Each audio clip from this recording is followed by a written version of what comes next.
the screw job. All right. Yeah. From your standpoint, from your perception of everything, what was that night like for you? The night was horrible, bro. It was absolute. It was horrible. Did you know what was going to happen at all? Did you know anything? Bro, I'll be honest with you. And again, you hear a million stories. You hear a million stories out there. I can only tell you my story. And if people don't believe my story, I don't give a shit. And I'm not proud of my story. But, bro, I remember the last creative meeting we had. Brett did not want to do the job for Sean in Canada because he hated Sean that much. I was a silent third party on the phone because Vince wanted a witness between his conversation with him and Brett. So he had me on the phone without Brett knowing it. When I'm telling you, bro, Vince pitched him everything. And you're on the phone. Yes. I was witness to this. Yeah, everything. Brett, no. Vince was afraid Brett was going to bring the WWE title on WCW TV. Not because he didn't trust Brett. He didn't trust Eric Bischoff. Right. Because remember, Medusa had done that. Right.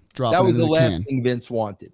So, bro, literally, we started the creative meeting that day probably at about 9:00 in the morning. And it was just me, Vince, and Cornette. It was only the three of us. Bro, it's now 9:00 at night. And I am so fed up and so frustrated. I got a family. I just want to go home. I was so frustrated, bro. I blurted out, Vince, have Brett, have Sean put him in the freaking sharpshooter and have Earl call for the bell. Like out of pure frustration, bro. I just wanted to go home. I'm done. Like we've sat here all day. We've pitched a million stories. He doesn't want to go for any of them. Screw it, bro. Tell Sean to put him in the sharpshooter and ring the bell. Okay. Then I went home. Bro, this was probably on a Wednesday. Okay.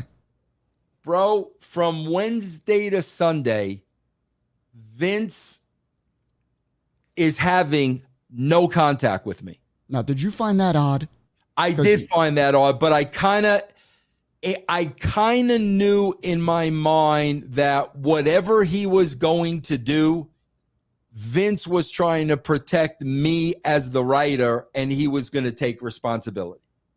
So he really distanced himself from me that week. When we got to the building, bro, I had no idea what they were going to do. I hadn't spoken. That was the last thing I said about it. I had no idea what they were going to do.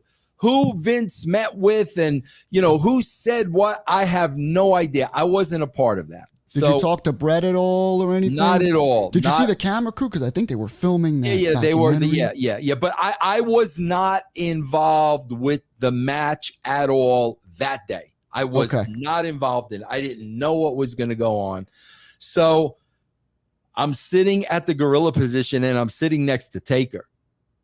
Okay. And then I'm watching Sean put the sharpshooter on Brett and the referee ring the bell. And I'm like, holy shit. Like, I can't believe that that's what he did. So you're sitting with Taker. What was Taker's reaction to this? Bro, he threw the chair across the room and was off. Really? Oh, yeah. It was bad, bro. It was really bad. And, bro, that's the thing. It's like, Cornette claims that he came up with the idea and Russo's lying.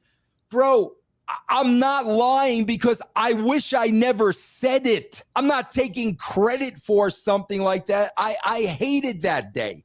One of my, bro, the only worst day, worse than that in me working in the business was the death of Owen.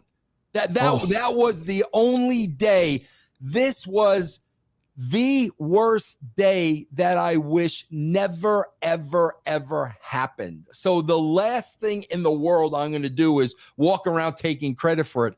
I'm just telling you my involvement in the story And that's how it went down. And I hate that happened. But, bro, I'll tell you that to this day, and I told Brett this immediately after, I was on Vince's side 100%. I was going to ask you, do you think it was, what's your opinion on it? He should have did what Vince told him to do. I was on the phone when Vince pitched him 100 ideas. He said no to every single one. Vince was afraid Brett was going to embarrass him on WCW. You know, Bischoff was going to orchestrate it. And at the end of the day, bro, Vince did what he did to protect his company and everybody in it. I know that. And, bro, listen, Vince and I have we don't like each other today. But to this day, I will tell you, I understand why he did it. I was in the middle of it. If it were my company, I would have done the same exact thing because he did it to protect his company. Bro, if Vince could love somebody, which he really can't, Bret Hart was the closest he came to. I mean, he really cared about Bret. Thank you for watching the Hannibal TV. Please help me out and like this video, then click the subscribe and get notifications buttons so you don't miss any of my latest shoot interviews, match videos, or news updates. Follow us on Facebook at the Hannibal TV for more live streams and videos. And while you're at it, follow us on Instagram and Twitter at the Hannibal TV.